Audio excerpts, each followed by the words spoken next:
786 হলো বিসমিল্লাহর প্যারালাল।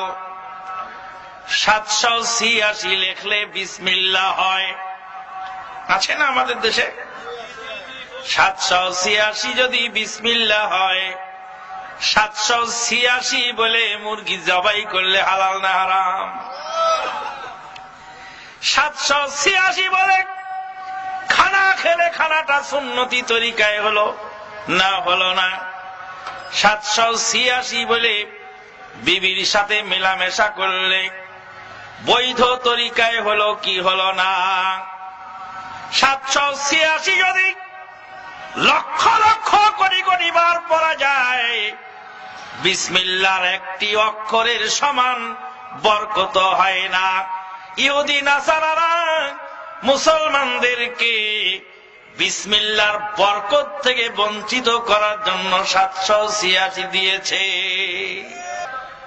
কোরআন হাদিস তন্ন তন্ন করে দেখুন তো, বিসমিল্লাহর 786 বিসমিল্লাহ কোথায় আছে?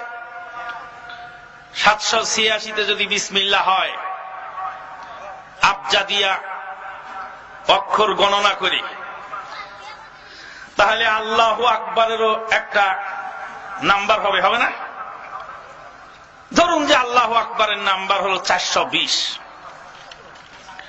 আর আউযুবিল্লাহর নাম্বার হলো 626, আর বিসমিল্লাহর নাম্বার হলো 786, আর সূরা ফাতিহার নাম্বার হলো 1832। এখন কোন মুসলিম যদি নামাজে দাঁড়ায় 420,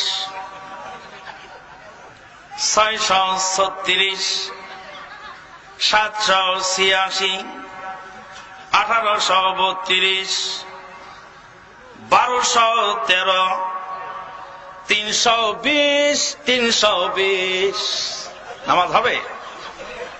এটা ডিজিটাল নামাজ হবে। কি নামাজ হবে? ডিজিটাল। কি নামাজ হবে? ডিজিটাল।